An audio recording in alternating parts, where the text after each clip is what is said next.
الحمد لله نحمده ونستعينه ونستغفره ونؤمن به ونتوكل عليه ونعوذ بالله من شرور أنفسنا ومن سيئات أعمالنا من يهده الله فلا مضل له ومن يضلله فلا هادي له ونشهد أن لا إله إلا الله وحده لا شريك له ونشهد أن سيدنا ومولانا محمدا عبده ورسوله صلى الله تعالى عليه وعلى آله وأصحابه وبارك وسلم تسليما كثيرا أما بعد فأعوذ بالله من الشيطان الرجيم بسم الله الرحمن الرحيم ومن آياته أن خلق لكم من أنفسكم أزواجا لتسكنوا إليها وجعل بينكم مودة ورحمة إن في ذلك لآيات لقوم يتفكرون. وقال رسول الله صلى الله عليه وسلم يا معشر الشباب من استطاع منكم الباءة فليتزوج فإنه أغض للبصر وأحسن للفرج او كما قال علیہ الصلاۃ والسلام. معزز سامعین کرام، بزرگوں اور دوستوں، اللہ تبارک و تعالی نے اس کائنات کے اندر دو سلسلے پیدا فرمائے ہیں. ایک خیر کا سلسلہ ہے اور ایک شر کا سلسلہ ہے. اس دنیا کے اندر جو بھی چیز ہے وہ اکیلی نہیں ہے، اس کے ساتھ اس کا جوڑ بھی موجود ہے. کہیں اچھائی موجود ہے تو اس کے ساتھ برائی بھی موجود ہے. سچ کو اس دنیا میں رکھا گیا تو اس کے ساتھ جھوٹ کو بھی رکھا گیا ہے. اچھے اخلاق ہیں تو اس کے ساتھ ساتھ برے اخلاق بھی ہیں. غرض یہ کہ ہر چیز کی ایک ضد بھی موجود ہے. اور یہ خیر اور شر کا جو سلسلہ ہے یہ عالم غیب میں بھی جاری ہے. یہ عالم غیب کی جو مخلوقات ہیں ان کے درمیان بھی یہ خیر و شر کا سلسلہ ہے. عالم غیب کی مخلوقات میں سے ایک تو فرشتے ہیں جو سراپا خیر ہیں، ان سے شر کا صدور ہو ہی نہیں سکتا. اللہ نے ان کے بارے میں بیان فرمایا لا يعصون اللہ ما امرهم ويفعلون ما يؤمرون، کہ وہ اللہ کے حکم کی خلاف ورزی نہیں کرتے،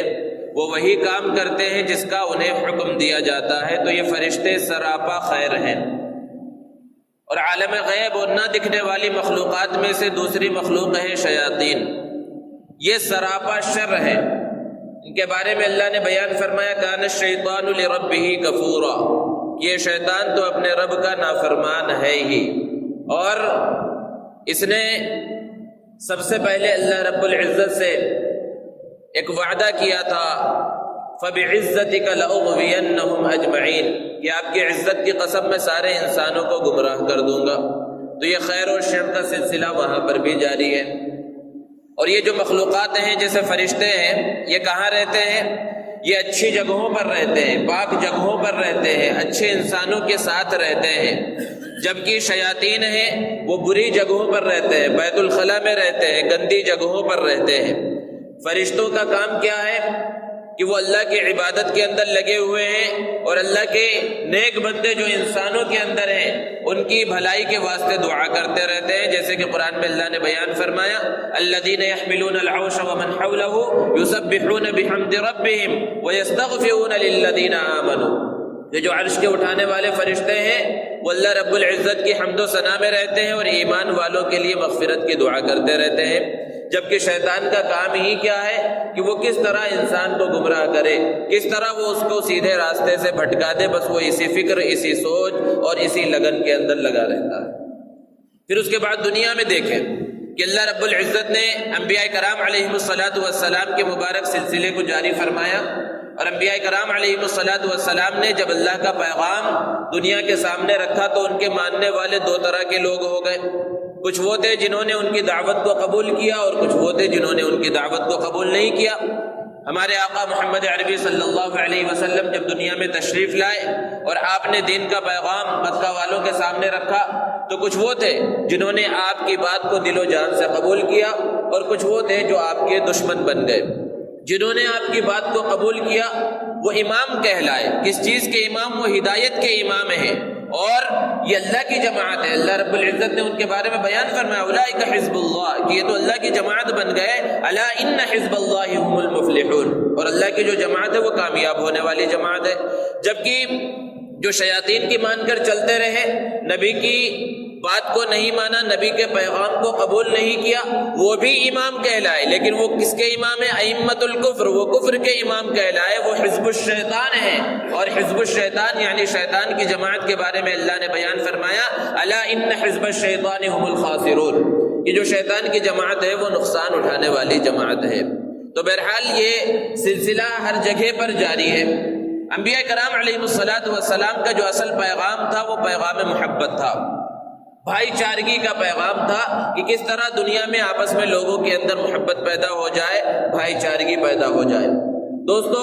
محبت کو پیدا کرنے کے لیے جو سب سے اہم چیز ہے وہ ہے نکاح. کہ نکاح ایک ایسی چیز ہے کہ اس کے ذریعے جو محبت پیدا ہوتی ہے اس کی مثال نہیں دی جا سکتی. اور یہ نکاح انبیاء کرام علیہ الصلاۃ والسلام کی سنت ہے. پیارے آقا صلی اللہ علیہ وسلم نے ارشاد فرمایا کہ 4 چیزیں تمام انبیاء کرام علیہ الصلاۃ والسلام کی سنت ہیں. سب سے پہلے اللہ کے رسول صلی اللہ علیہ وسلم نے بیان فرمایا الحیا، کہ حیا، شرم و حیا یہ تمام انبیاء کرام علیہ الصلاۃ والسلام کی سنت ہے. اور نبی کریم صلی اللہ علیہ وسلم نے ارشاد فرمایا الحیاء شعبۃ من الایمان، حیا ایمان کا ایک حصہ ہے. اگر کسی کے اندر شرم و حیا نہ ہو تو گویا کہ اس کا ایمان ہی کامل اور مکمل نہیں ہے. اور ایک حدیث میں اللہ کے رسول صلی اللہ علیہ وسلم نے فرمایا اذا لم تستحی فاصنع ما شئت، کہ اگر تمہارے اندر شرم و حیا نہ ہو، شرم و حیا ختم ہو جائے تو پھر اس کے بعد جو چاہے کرو. تو پہلی چیز یہ ہے جو سارے انبیاء کی سنت ہے. اور دوسری چیز ہے عطر لگانا، خوشبو کا استعمال کرنا. اور تیسری چیز ہے مسواک کرنا. اور چوتھی چیز بیان فرمائی نکاح. یہ تمام انبیاء کرام علیہ الصلاۃ والسلام کی سنت ہے. اور قرآن مجید میں اللہ رب العزت نے نکاح کو اپنی نشانیوں میں سے بیان فرمایا. ارشاد فرمایا وَمِنْ آيَاتِهِ أَنْ خَلَقَ لَكُم مِّنْ أَنفُسِكُمْ أَزْوَاجًا لِتَسْكُنُوا إِلَيْهَا وَجَعَلَ بَيْنَكُمْ مَوَدَّةً وَرَحْمَةً، کہ اس نکاح کو اللہ نے اپنی نشانیوں میں سے قرار دیا اور ارشاد فرمایا اس سے محبت، مودت پیدا ہوتی ہے. اللہ کی نشانی کسے کہا جاتا ہے؟ کہ جو صرف اللہ ہی کر سکے، اللہ کے علاوہ کسی اور کے اندر وہ قدرت اور طاقت نہ ہو. جیسے کہ قرآن میں کہا گیا کہ اللہ کی نشانیوں میں سے یہ زمین اور آسمان کا پیدا کرنا ہے، اللہ کی نشانیوں میں سے بارش کا برسانا ہے. وَآيَةٌ لَهُمُ الْأَرْضُ الْمَيْتَةُ، اور جو زمین بنجر ہو چکی پھر اس کو ہرا بھرا کر دینا، یہ سب اللہ کی نشانیوں میں سے ہے. اب ذہن میں ایک سوال پیدا ہو سکتا ہے کہ نکاح میں آخر اللہ کی کون سی نشانی ہے؟ ایک مرد اور ایک عورت کو شادی کرنا ہو، قاضی آ جائے، 2 گواہ جمع ہو جائے اور وہ نکاح پڑھا دے، نکاح ہو گیا، اس میں بھلا اللہ کی کون سی نشانی ہے؟ لیکن اگر غور کیا جائے تو پتہ چلے گا اس کے اندر اللہ رب العزت کی بہت بڑی نشانی ہے. کہ جب نکاح کے 2 بول بول دیے جاتے ہیں، ایجاب و قبول ہو جاتا ہے، شوہر قبول کر لیتا ہے، بیوی قبول ہے یہ کہہ دیتی ہے، تو اس کے بعد ان میاں بیوی کے درمیان کیسی عظیم محبت پیدا ہوتی ہے کہ اس کی مثال نہیں دی جا سکتی. اور یہ اللہ کی نشانی ہے کہ وہ لڑکا اور لڑکی جنہوں نے آپس میں پہلے کبھی بات نہیں کی، ان کے والدین نے ان کا رشتہ طے کیا اور بظاہر انہوں نے ایک دوسرے کو دیکھا تک نہیں ہے، پہلے سے کوئی جان پہچان دونوں خاندانوں میں نہیں تھا، دونوں میں بھی نہیں تھا، لیکن جب نکاح کی مجلس منعقد ہوئی اور نکاح کے 2 بول بول دیے گئے، اب اگر اس لڑکی سے جس کا نکاح ابھی پڑھایا گیا ہے اس سے کہا جائے کہ جس لڑکے سے تمہارا نکاح کرایا گیا اس کا ایکسیڈنٹ ہو گیا ہے، وہ فلاں پریشانی کے اندر مبتلا ہو گیا، تو وہ پریشان ہو جائے گی، پریشانی کے اندر مبتلا ہو جائے گی. حالانکہ اس سے پہلے اگر کہا جاتا بھائی فلاں بچے کا ایکسیڈنٹ ہو گیا، ایک لڑکے کا ایکسیڈنٹ ہو گیا، تو عام خبریں جیسے سنتے اس طرح اس خبر کو بھی سن لیا جاتا کہ دنیا میں بہت سے لوگ ہیں جن کا روزانہ ایکسیڈنٹ ہوتا رہتا ہے، کس کا ہم غم منائیں. اسی طرح اس لڑکے سے اگر کہا جائے جس کا ابھی نکاح ہوا ہے کہ جس لڑکی کے ساتھ تمہارا نکاح پڑھایا گیا وہ لڑکی تکلیف کے اندر مبتلا ہے، وہ فلاں بیماری کے اندر مبتلا ہو گئی، تو حالانکہ ابھی انہوں نے ایک دوسرے کے چہرے کو نہیں دیکھا، ابھی ایک دوسرے سے ملاقات نہیں ہوئی، لیکن یہ بچہ تڑپنے لگے گا، یہ پریشان ہو جائے گا. یہ کیوں ہوا؟ یہ عظیم محبت ہے جو اللہ رب العزت نے پیدا فرمائی اس نکاح کی وجہ سے. یہ بڑی نشانیاں. اور جب نکاح ایک لڑکا اور لڑکی کا ہوتا ہے تو صرف یہ 2 لوگوں کا ایک بچے کا اور ایک بچی کا ہی ملن نہیں ہوتا، بلکہ اس سے دو خاندان ملتے ہیں، اور بسا اوقات دو قبیلے ملتے ہیں۔ شوہر کے رشتہ دار بیوی کے رشتہ داروں سے ملتے ہیں، بیوی کے رشتہ دار شوہر کے رشتہ داروں سے ملتے ہیں، اور ایک بہت بڑا خاندان قائم ہوتا ہے، بڑا قبیلہ قائم ہوتا ہے، رشتہ داریاں قائم ہوتی ہیں۔ اس اعتبار سے اس کو اللہ کی نشانی کہا گیا ہے۔ اور قرآن مجید میں اللہ تبارک و تعالیٰ نے نکاح کی ترغیب دی، ارشاد فرمایا فَانكِحُوا مَا طَابَ لَكُمْ کہ نکاح کرو، اور دوسری جگہ پر اللہ نے دوسروں کا نکاح کرنے کا حکم دیا، وَأَنكِحُوا الْأَيَامَ مِنكُمْ وَالصَّالِحِينَ مِنْ عِبَادِكُمْ وَإِمَائِكُمْ کہ تم میں سے جن کے نکاح نہیں ہوئے اور وہ نکاح کی عمر کو پہنچ گئے ہیں تو ان کے نکاح کی فکر کرو۔ بہت سی مرتبہ آدمی نکاح سے، شادی سے اس وجہ سے پیچھے ہٹتا ہے، والدین اپنے بچوں کا نکاح اس وجہ سے نہیں کراتے کہ بھئی ابھی یہ کماتا نہیں ہے، اس کا کوئی کیریئر نہیں ہے، یہ اپنا خرچہ خود نہیں اٹھا پاتا، اور جب شادی ہو جائے گی تو اپنی بیوی کا اور پھر بچوں کا خرچہ کیسے اٹھائے گا؟ اللہ رب العزت نے بیان فرمایا إِن يَكُونُوا فُقَرَاءَ يُغْنِهِمُ اللَّهُ مِن فَضْلِهِ کہ فقیری اور غریبی سے مت ڈرو۔ اگر یہ جو لوگ نکاح سے پیچھے ہٹ رہے ہیں صرف غریبی کے ڈر سے، فقیری کے ڈر سے، اللہ رب العزت بیان فرما رہے کہ اگر وہ محتاج ہوں گے، اگر وہ غریب ہوں گے، فقیر ہوں گے، نکاح کی برکت سے اللہ رب العزت یغنہم اللہ انہیں مالدار کر دے گا۔ اللہ رب العزت انہیں خوب عطا کرے گا، یہ نکاح کی برکت ہے۔ یہ اللہ رب العزت فرما رہے ہیں، ساری دنیا کی بات جھوٹی ہو سکتی ہے، اللہ رب العزت کا کلام، اللہ رب العزت کا فرمان جھوٹا نہیں ہو سکتا۔ اور نبی کریم صلی اللہ علیہ وسلم نے نوجوانوں کو ترغیب دی اور ارشاد فرمایا یا معشر الشباب، اے نوجوانوں کی جماعت، من استطاع منکم الباءۃ فلیتزوج، جو تم میں سے نکاح کی استطاعت رکھتا ہے تو اسے چاہیے کہ وہ نکاح کر لے، فإنہ اغض للبصر واحسن للفرج، اس کا فائدہ کیا ہوگا کہ اس سے نگاہ کی حفاظت ہوگی، اس کی عزت کی، اس کی شرمگاہ کی حفاظت ہوگی۔ اس کو پیارے آقا صلی اللہ علیہ وسلم نے بیان فرمایا۔ تو نکاح کے بہت فوائد ہیں۔ سب سے پہلا فائدہ تو یہ ہے کہ اللہ کا حکم تھا، انبیاء کی سنت تھی، نبی صلی اللہ علیہ وسلم کی سنت تھی، اس سنت کو پورا کیا گیا۔ اور دوسری چیز کہ اس کی وجہ سے انسان کے گھر میں برکت پیدا ہوگی، اس کی روزی کے اندر برکت پیدا ہوگی۔ اور تیسری اور اہم چیز کہ اس سے اس کی نگاہوں کی حفاظت ہوگی، اس کے اندر جو حیجانی کیفیات اور شہوانی چیزیں پیدا ہوتی رہتی ہیں اس کا خاتمہ ہو جائے گا اس نکاح کی وجہ سے۔ تو یہ نکاح نبی کریم صلی اللہ علیہ وسلم کی سنت ہے۔ آپ صلی اللہ علیہ وسلم نے ارشاد فرمایا النکاح من سنتی، کہ نکاح میری سنت ہے۔ اور دوسری حدیث میں اللہ کے رسول صلی اللہ علیہ وسلم نے ارشاد فرمایا، جو بارہا آپ نکاح کے خطبے میں سنتے ہیں کہ فمن رغب عن سنتی فلیس منی، کہ جو میری سنت کو چھوڑ دے، میری سنت سے اعراض کرے، فلیس منی، اس کا مجھ سے کوئی تعلق نہیں ہے۔ اور نکاح جب سنت ہے تو کون سا نکاح سنت ہے؟ اس کو بھی نبی کریم صلی اللہ علیہ وسلم نے بیان فرمایا کہ ان اعظم النکاح برکہ ایسرہ مؤونہ، کہ بے شک سب سے برکت والا نکاح وہ ہے جس کے اندر سب سے کم خرچہ ہوا ہو، جس کے اندر زیادہ پریشانیاں نہ ہو، زیادہ تکلیفیں نہ ہو، آسانی کے ساتھ جو نکاح ہو گیا ہو، وہ نکاح سب سے برکت والا ہے۔ آج اس حدیث مبارکہ کے برخلاف ہم اپنے معاشرے کا، اپنے گھرانے کا، اپنے خاندان اور قبیلوں کا جائزہ لیں کہ نکاح کے اندر اور شادیوں کے اندر کس طرح خرچ کیا جاتا ہے، جبکہ نبی صلی اللہ علیہ وسلم کا فرمان ہے، ساری دنیا کی بات جھوٹ ہو جائے تو ہو جائے لیکن نبی صلی اللہ علیہ وسلم کا فرمان جھوٹا نہیں ہو سکتا، کہ نکاح اسی نکاح کے اندر برکت ہوگی جس کے اندر کم پیسہ خرچ ہوا ہو، کم تکلیفیں ہو، کم پریشانیاں ہوں، اور نکاح آسان ہو۔ اور نکاح کرنا ہمارے اکابر و اسلاف کی زندگی کو اگر اٹھا کر دیکھیں، صحابہ کرام رضوان اللہ تعالی علیہم اجمعین کی حیات طیبہ کو پڑھے تو نکاح کرنا کتنا آسان تھا۔ حضرت عبد الرحمن بن عوف رضی اللہ تعالی عنہ عشرہ مبشرہ میں سے، عشرہ مبشرہ ان صحابہ کرام کو کہا جاتا ہے، ایسے 10 صحابہ کرام جن کو اللہ کے رسول صلی اللہ علیہ وسلم نے اسی دنیا میں جنت کی بشارت دے دی۔ ان میں سے حضرت عبد الرحمن ابن عوف رضی اللہ تعالیٰ عنہ، اور اللہ کے رسول صلی اللہ علیہ وسلم کبھی مدینے سے باہر تشریف لے جاتے تو ان کو اپنا نائب بنا کر تشریف لے کر جاتے۔ انہوں نے اپنا نکاح کر لیا، اللہ کے رسول صلی اللہ علیہ وسلم کو خبر تک نہیں ہوئی۔ اگلے دن اللہ کے رسول صلی اللہ علیہ وسلم کے پاس تشریف لائے، ان کے کپڑے پر کچھ نشان دیکھا تو اللہ کے رسول صلی اللہ علیہ وسلم نے پوچھا یہ کس چیز کا نشان ہے؟ تو حضرت عبد الرحمن ابن عوف رضی اللہ تعالی عنہ نے ارشاد فرمایا اللہ کے رسول میں نے اپنا نکاح کر لیا ہے۔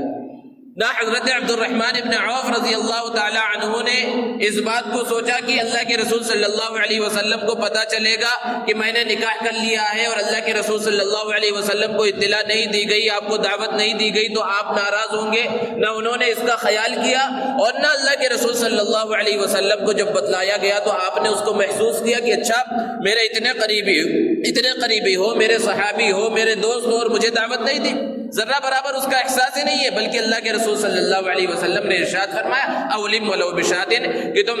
ولیمہ کر لو۔ تو نکاح اتنا آسان تھا۔ آج حال کیا ہے کہ جب رقعے بانٹے جاتے ہیں، دعوت نامے دیے جاتے ہیں، اس میں اگر کسی عزیز کا، کسی دوست کا، کسی رشتہ دار کا نام غلطی سے، بھول سے، کیونکہ بہت سے لوگوں کو دعوت دینی ہوتی ہے اور کاموں کے اور بہت ساری ذمہ داریوں کے بوجھ میں ہو سکتا ہے انسان کے ذہن سے کسی کا نام نکل گیا اور اس کو دعوت نامہ نہیں پہنچا، تو اس کے واسطے ہر شخص جانتا ہے کتنا ہنگامہ ہوتا ہے۔ اچھا مجھے نہیں بلایا گیا، مجھے چھوڑ دیا گیا، میرے بغیر شادی کر لی گئی، اس انداز میں، جبکہ نبی کریم صلی اللہ علیہ وسلم کا طریقہ بھی ایک ہمارے سامنے ہے، آپ صلی اللہ علیہ وسلم کی سنت بھی ہمارے سامنے ہے، لیکن اس وقت نہ نبی کریم صلی اللہ علیہ وسلم کی یہ سیرت نظر آتی ہے اور نہ نبی کریم صلی اللہ علیہ وسلم کا یہ طریقہ نظر آتا ہے۔ اور نکاح کتنا آسان تھا، حضرت سلمان فارسی رضی اللہ تعالی عنہ نے اپنے دوست حضرت ابو درداء رضی اللہ تعالی عنہ سے کہا کہ فلاں گھرانے کے اندر میں نکاح کرنا چاہتا ہوں، تم میرے نکاح کے بارے میں وہاں پر جا کر بات کرو، اس لڑکی کے والدین سے جا کر بات کرو اور میرے نکاح کا پیغام پہنچاؤ۔ حضرت ابو درداء رضی اللہ تعالی عنہ تیار ہو گئے اور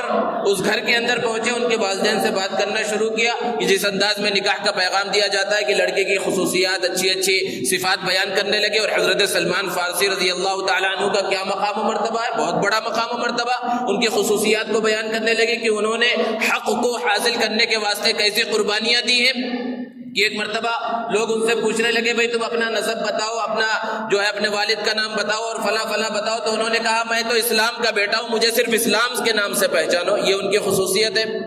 تو جب سب خصوصیات حضرت ابو درداء رضی اللہ تعالی عنہ نے گھر والوں کے سامنے بیان کی تو ان لوگوں نے کہا ہمیں یہ رشتہ پسند نہیں ہے۔ اب ان کی مرضی ہے، لڑکی والوں کی مرضی، لڑکے والوں کی مرضی، جہاں چاہیں وہ رشتہ پسند کریں اور جہاں چاہیں رشتہ پسند نہ کریں۔ انہوں نے کہا کہ آپ اپنے دوست کا رشتہ لے کر آئے ہیں، ہمیں وہ رشتہ تو منظور نہیں، لیکن اگر آپ ہماری لڑکی سے نکاح کرنا چاہیں تو ہم آپ سے نکاح کرنے کے واسطے تیار ہیں، آپ کا رشتہ ہمیں منظور ہے۔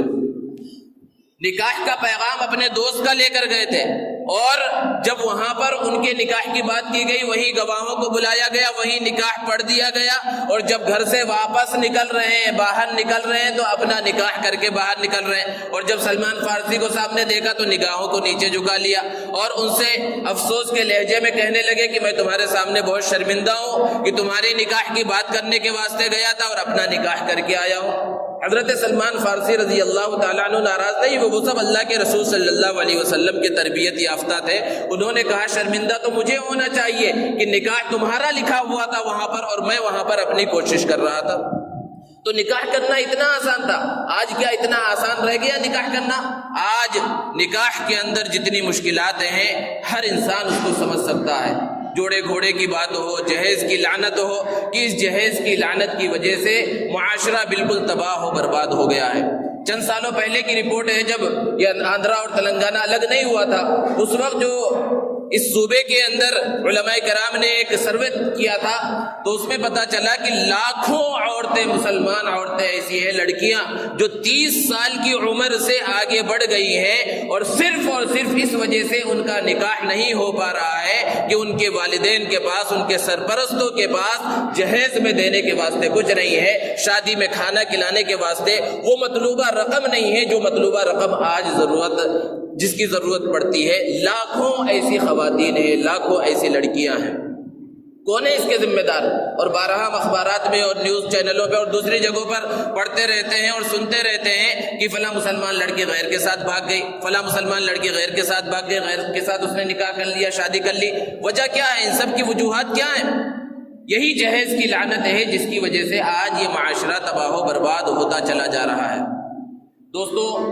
اللہ کے رسول صلی اللہ علیہ وسلم کے فرامین، آپ صلی اللہ علیہ وسلم کا طریقہ اور آپ صلی اللہ علیہ وسلم کی سنتیں ایک طرف ہے، لیکن ہم نے ان سب چیزوں کو چھوڑ کر کیسے کیسے رسم و رواج شادی کے اندر ہوتے ہیں۔ ایک صرف نکاح کی بات ہو اور ولیمے کی بات ہو تو اس کو مانا جا سکتا ہے کہ اس کے اندر فضول خرچی ہو رہی ہے اور بہت کچھ ہو رہا ہے، حالانکہ اس فضول خرچی سے اللہ کے رسول صلی اللہ علیہ وسلم نے منع فرمایا اور قرآن مجید کے اندر سختی کے ساتھ منع کیا گیا ہے کہ وَلَا تُبَذِّرْ تَبْذِيرًا، فضول خرچی مت کرو، ان المبذرین کانوا اخوان الشیاطین، یہ جو فضول خرچی کرنے والے ہیں، بیکار میں پیسے خرچ کرنے والے ہیں، یہ شیطانوں کے بھائی ہیں۔ صاف انداز میں اللہ رب العزت نے بیان فرمایا، اس فضول خرچی سے منع کیا گیا۔ لیکن شادی ولیمے کو چھوڑیے، اس سے پہلے کتنے رسم و رواج ہوتے ہیں۔ پہلے زمانے میں آج سے 10-15 سال پہلے اتنی بات نہیں تھی کہ رسم ہو جاتا تھا، چھوٹی موٹی لوگ دعوت کر لیتے تھے، لیکن آج رسم کے نام پر اتنی بڑی دعوت کی جاتی ہے اور مجبور کیا جاتا ہے، خوش دلی سے نہیں ہوتی،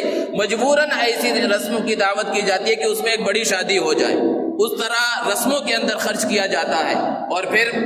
اس کے بعد شادی سے پہلے جتنے رسوم ہیں، کوئی ایک رسم و رواج ایسا نہیں ہے جو اسلام سے میل کھاتا ہو، یہ سب کے سب ہندوانہ رسمیں ہیں، اور بعض تو وہ ہیں کہ ان کے نام بھی وہی ہیں، مسلمان جو رسم مناتے ہیں جو غیروں کے اندر وہی نام ہے،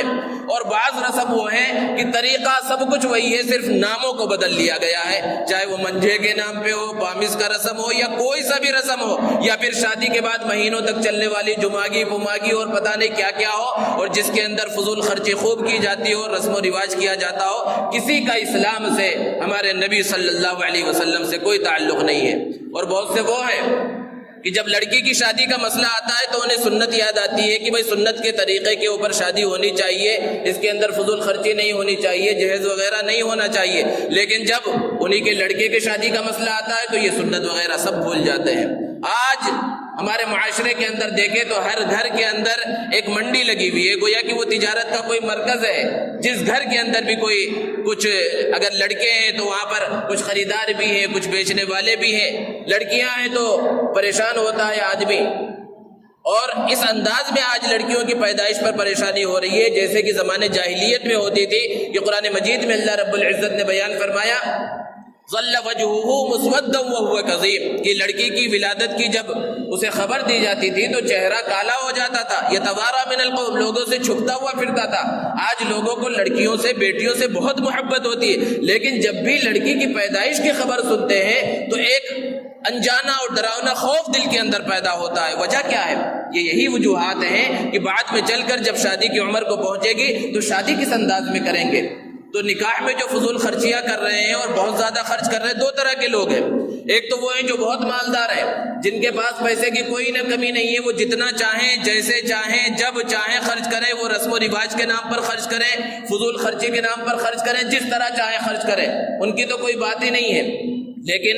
ایک طبقہ وہ ہے جن کے پاس خرچ کرنے کے واسطے کچھ نہیں ہے، لیکن جب شادی کا مسئلہ آتا ہے تو اپنے گھر کو بیچ کر یا رہن پر رکھ کر، اپنے زیورات کو، قیمتی چیزوں کو بیچ کر، رہن پر رکھ کر یا سودی قرضے لے کر وہ شادی کرتے ہیں، اور پھر اس کے اندر جو بھکاری آتے ہیں، ایسے شخص کو داماد کا نام دینا ایک اچھا نام ہے، داماد کہنے کے لائق بھی نہیں ہوتا، یہ سب ماڈرن بھکاری ہیں۔ ایک تو بھکاری وہ ہوتے ہیں جو مسجد کے دروازے پر ہیں یا راستوں پر، چوراستوں پر موجود رہتے ہیں، آپ سے 1 روپے 2 روپے 10 روپے کا سوال کرتے ہیں، آپ کے پاس کچھ ہے تو انہیں دینا چاہیے، لیکن نئے زمانے میں ماڈرن بھکاری پیدا ہوئے ہیں جو اس انداز میں کٹورے لے کر نہیں آتے، وہ لسٹ لے کر آتے ہیں، بڑی بڑی لسٹ لے کر گھروں کے اندر پہنچتے ہیں، اور پھر اس کے اندر جو لڑکے کے ذمہ دار ہیں، جن کے قبر کے اندر پاؤں لٹک رہے ہیں، ان کی زندگی کے آخری مرحلے پر پہنچ گئے، لیکن پھر بھی ان سب چیزوں سے، خرافات سے بچنے کی کوئی فکر نہیں ہے۔ بہت سی مرتبہ تو ایسا ہوتا ہے کہ نوجوان جس کی شادی ہو رہی ہے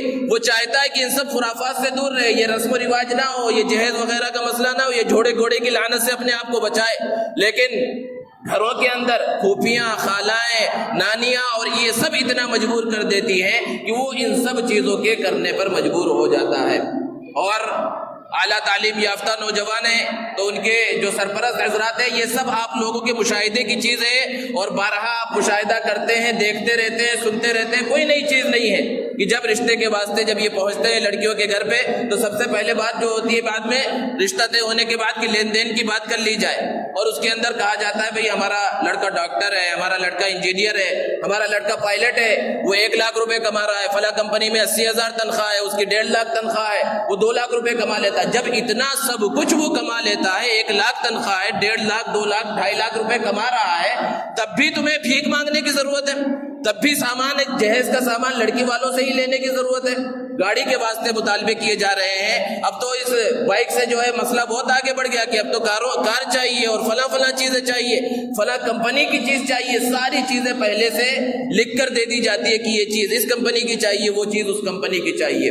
اور پھر لڑکی کا باپ لڑکی کے جو ذمہ دار ہیں کسی طرح خون پسینے کی کمائی سے یا قرض میں ڈوب کر ان سب چیزوں کا انتظام کر دیتے ہیں، اور وہ جہیز کا سامان ان کے گھر پر بھکاری کے گھر پر پہنچ بھی جاتا ہے، پھر بھی اس کے بعد لعن طعن کم نہیں ہوتا۔ کوئی چیز جلدی خراب ہو گئی تو یہ الٹا سامان دے دیا گیا، اور اس جہیز کے سامان کو لے کر اس لڑکی کو ستایا جاتا رہتا ہے۔ یہ بارہا کا مشاہدہ ہے اور یہ تجربات ہیں آپ حضرات کے کہ اس کی وجہ سے لڑکی کا جینا دوبھر کر دیا جاتا ہے، اور اس طرح اس کے اوپر ظلم کیا جاتا ہے کہ وہ بسا اوقات تو اپنے میکے والوں کو گھر والوں کو بھی نہیں بتا سکتی کہ ایک تو ان کے اوپر اتنا غم ہے، انہوں نے اپنا گھر بیچ دیا میری شادی کے واسطے، اتنی قربانیاں دی ہیں، اب یہ پریشانیاں بھی میں ان کو بتا کر ان کو اور پریشان نہیں کر سکتی، اور وہ ظلم کی چکی میں پستے رہتی ہے اور اسی طرح زندگی گزارتی رہتی ہے۔ اور بہت سی وہ لڑکیاں ہوتی ہیں کہ برداشت سے باہر ہو جاتا ہے، وہ خودکشی کر لیتی ہیں، اور بعض تو وہ ہے کہ سسرال والے جلا کر یا کسی طرح خود ہی مار ڈالتے ہیں۔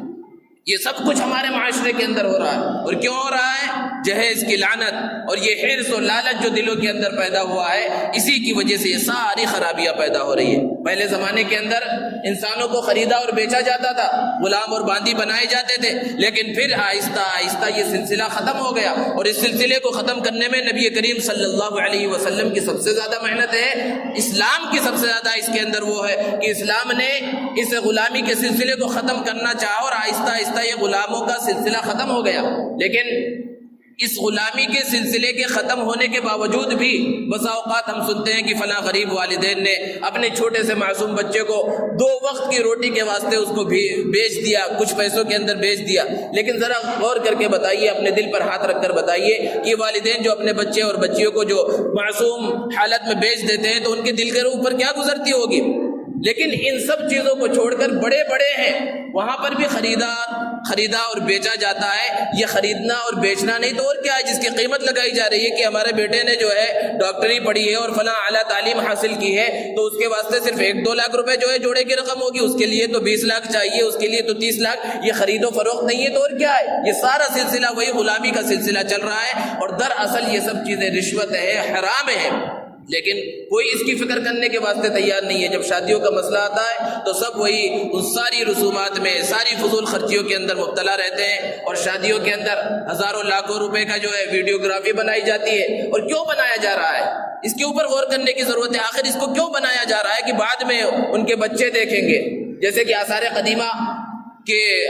قدیمہ جو چیزیں ہوتی ہیں، جو بلڈنگیں ہوتی ہیں پرانے زمانے میں راجاؤں مہاراجاؤں نے، بادشاہوں نے بنا کر رکھ دی ہیں، تو ان کی حفاظت کی جاتی ہے کہ آج صرف لوگ جا کر ان کو دیکھ سکتے ہیں اور فخر سے جو ہے یہ کہہ سکتے ہیں ہمارے آبا و اجداد نے بنائی تھی۔ تو جب یہ بوڑھے ہو جائیں گے تو اپنے بچوں اور پوتوں کو دکھانے کے واسطے کہ ہماری شادیاں اس طرح ہوئی تھی، اس وجہ سے اس کو بنایا جا رہا ہے، اور اس کے اندر لاکھوں روپے خرچ کیے جا رہے ہیں۔ اور یہ جو لاکھوں روپے خرچ کیے جا رہے ہیں اور جو لوگ کر رہے ہیں، ان سے ہی اگر کوئی کہے کہ بھائی فلاں غریب لڑکی کی شادی ہے، اس میں 10-15 ہزار روپے کی ضرورت ہے، جو آپ ویڈیوگرافی اور فوٹوگرافی کریں گے اس کے ایک حصے سے ہی صرف اس کی شادی کا فلاں سامان مل جائے گا اور اس کی شادی ہو جائے گی، تو وہاں دینے پر دل پر بہت بھاری محسوس ہوگا۔ حالانکہ وہاں دے دو تو ثواب کا ثواب مل جائے، اور جو درجات بلند ہو اور جو مقامات بلند ہو وہ الگ چیز ہے، لیکن اس پر کوئی سوچنے کے واسطے تیار نہیں ہے۔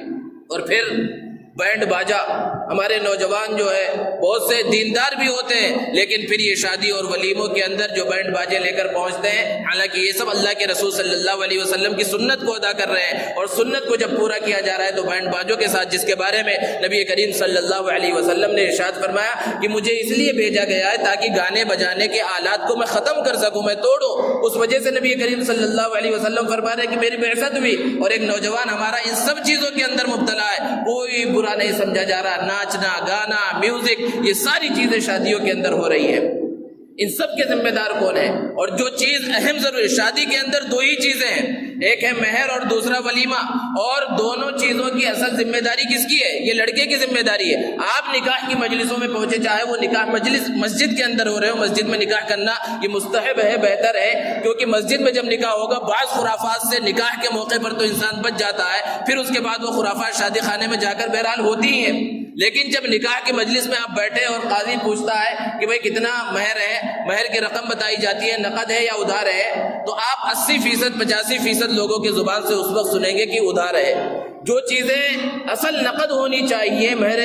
معجل ہونا چاہیے، جلدی دینا چاہیے، اس کے اندر تو ادھار ہے۔ اور اگر ادھار بعد میں دینے کی نیت ہے اور بعد میں دے دیا جائے تو ادھار رکھنے میں کوئی حرج نہیں، ادھار بھی دیا جا سکتا ہے۔ لیکن بہت سے لوگ بڑی بڑی مہر کی رقم متعین کر دیتے ہیں اور دینے کا ارادہ ہی نہیں ہوتا۔ نبی کریم صلی اللہ علیہ وسلم نے ارشاد فرمایا کہ مہر کی جو رقم متعین کی گئی اور نکاح کے وقت اگر دینے کا ارادہ ہی نہ ہو، یا یہ ارادہ ہو کہ بعد میں معاف کرا لیا جائے گا زبردستی، یہ سب ارادے ہوتے ہیں تو نکاح ہی نہیں ہوا، یہ سب زنا ہوتا رہا۔ اتنی سخت وعید نبی کریم صلی اللہ علیہ وسلم نے بیان فرمائی۔ اور بہت سے وہ ہیں کہ نکاح کی رقم اتنی تھوڑی متعین، کتنی رقم ہے بھائی؟ 786 786 بہت اچھا نمبر ہے، 786 یہ کوئی مہر کی رقم ہوتی ہے؟ بہت کم مہر، ادھر سے تو لاکھوں جوڑے کی رقم کے نام پہ لیے جا رہے ہیں اور مہر اتنا چھوٹا دیا جا رہا ہے، اتنا تھوڑا کہ جس کی کوئی حیثیت ہی نہیں ہے، اور اتنے میں نکاح ہی نہیں ہوتا ہے۔ 10 درہم کم سے کم ہونے چاہیے اور اس کی موجودہ جو رقم ہوتی ہے وہ آپ معلوم کر سکتے ہیں کہ وہ 1000 سے اوپر کی ہے۔ اور دوسری ساری چیزوں کے اندر جو ولیمہ ہے، یہ ولیمہ نبی کریم صلی اللہ علیہ وسلم کی سنت ہے اور اس کو کرنا